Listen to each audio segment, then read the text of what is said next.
You, John Fitzgerald Kennedy, do solemnly swear. I, John Fitzgerald Kennedy, do solemnly swear. That you will faithfully execute the office of President of the United States. That I will faithfully execute the office of President of the United States. And will, to the best of your ability. And will, to the best of my ability. Preserve, protect, and defend the Constitution of the United States. Preserve, protect, and defend the Constitution of the United States. So help you God. So help me God.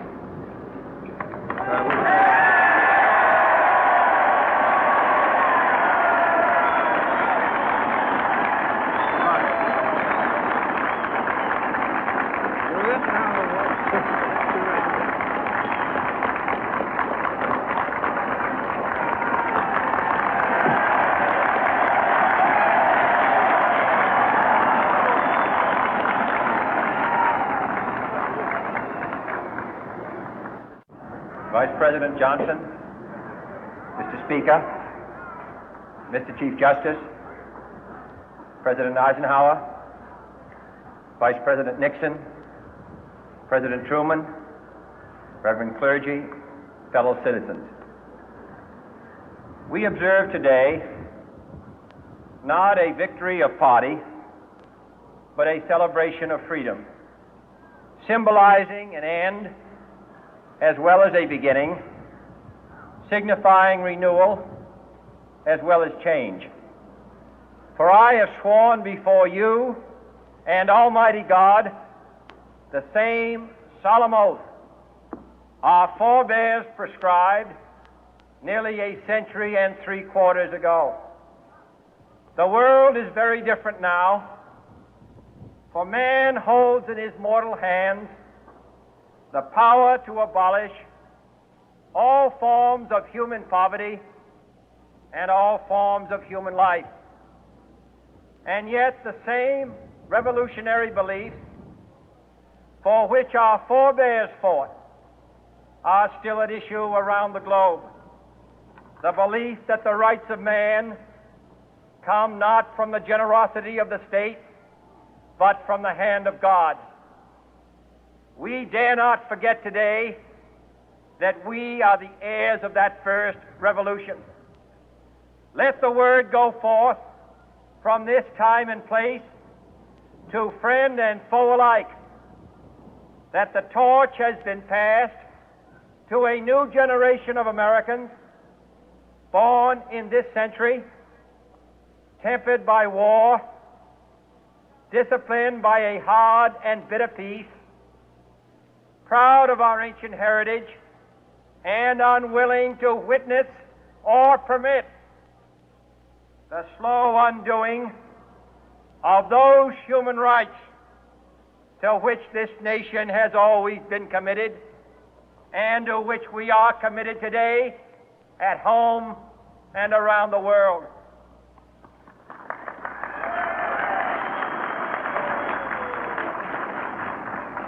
Let every nation know, whether it wishes us well or ill, that we shall pay any price, bear any burden, meet any hardship, support any friend, oppose any foe to assure the survival and the success of liberty.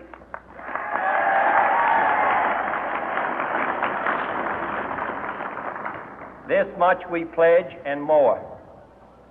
To those old allies whose cultural and spiritual origins we share, we pledge the loyalty of faithful friends. United, there is little we cannot do in a host of cooperative ventures. Divided, there is little we can do, for we dare not meet a powerful challenge at odds and split asunder. To those new states whom we welcome to the ranks of the free, we pledge our word that one form of colonial control shall not have passed away, merely to be replaced by a far more iron tyranny. We shall not always expect to find them supporting our view, but we shall always hope to find them strongly supporting their own freedom, and to remember that in the past, those who foolishly sought power by riding the back of the tiger ended up inside.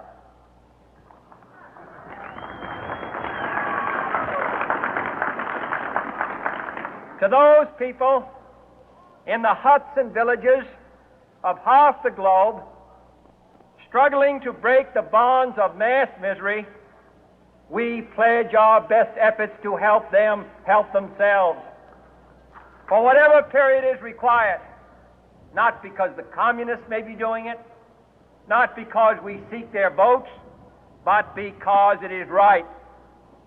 If a free society cannot help the many who are poor, it cannot save the few who are rich.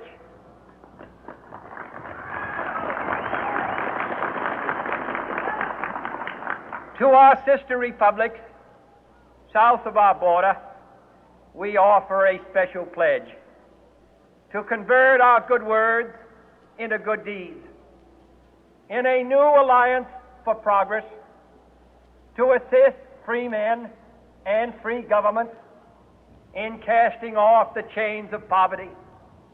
But this peaceful revolution of hope cannot become the prey of hostile powers. Let all our neighbors know that we shall join with them to oppose aggression or subversion anywhere in the Americas. And let every other power know that this hemisphere intends to remain the master of its own house.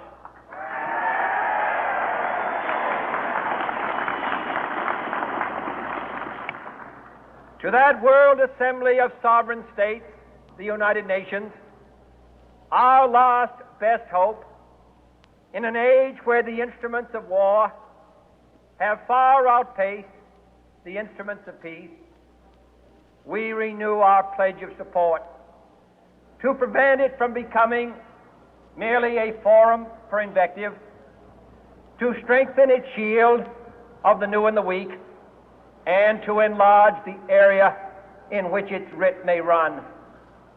Finally, to those nations who would make themselves our adversary, we offer not a pledge, but a request that both sides begin anew the quest for peace.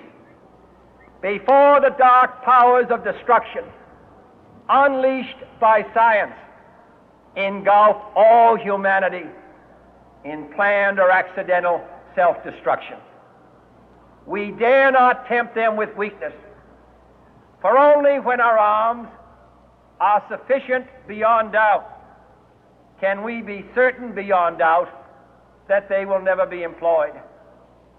But neither can two great and powerful groups of nations take comfort from our present course, both sides overburdened by the cost of modern weapons, both rightly alarmed by the steady spread of the deadly atom, yet both racing to alter that uncertain balance of terror that stays the hand of mankind's final war.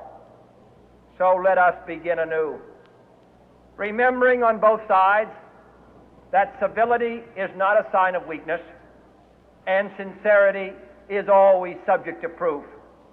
Let us never negotiate out of fear, but let us never fear to negotiate.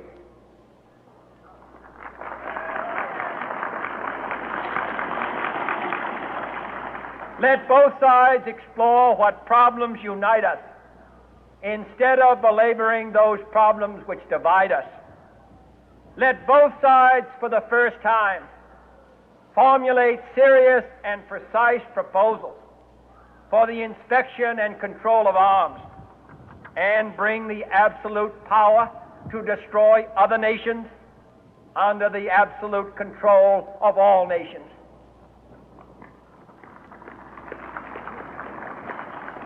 Let both sides seek to invoke the wonders of science instead of its terrors. Together, let us explore the stars, conquer the deserts, eradicate disease, tap the ocean depth, and encourage the arts and commerce.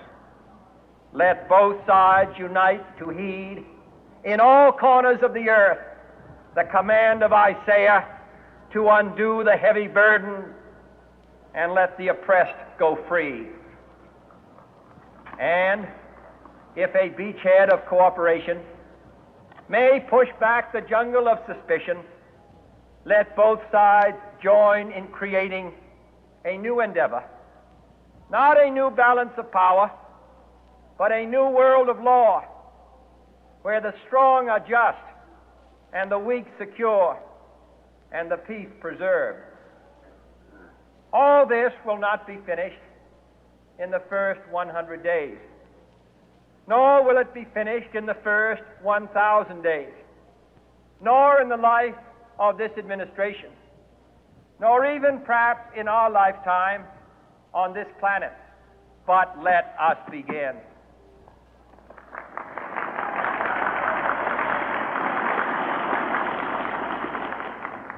In your hands, my fellow citizens, more than mine, will rest the final success or failure of our course.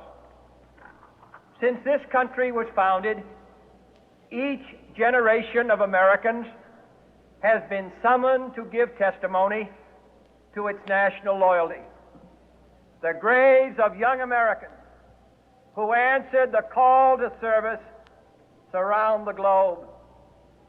Now the trumpet summons us again, not as a call to bear arms, though arms we need, not as a call to battle, though in battle we are, but a call to bear the burden of a long twilight struggle, year in and year out, rejoicing in hope, patient in tribulation, a struggle against the common enemies of man, tyranny, poverty, disease, and war itself.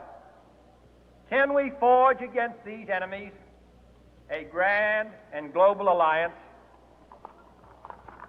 north and south, east and west, that can assure a more fruitful life for all mankind?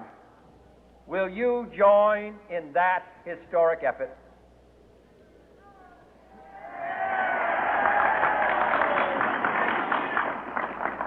In the long history of the world, only a few generations have been granted the role of defending freedom in its hour of maximum danger. I do not shrink from this responsibility. I welcome it.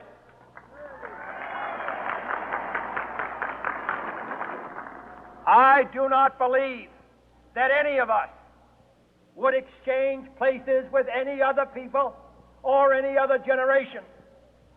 The energy, the faith, the devotion which we bring to this endeavor will light our country and all who serve it. And the glow from that fire can truly light the world. And so, my fellow Americans, ask not what your country can do for you, ask what you can do for your country.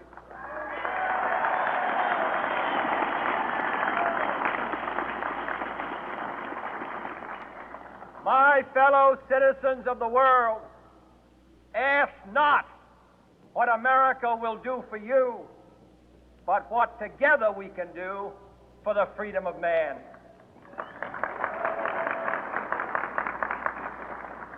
Finally, whether you are citizens of America or citizens of the world, ask of us here the same high standards of strength and sacrifice which we ask of you. With a good conscience, our only sure reward, with history the final judge of our deeds, let us go forth to lead the land we love, asking His blessing and His help, but knowing that here on earth God's work must truly be our own.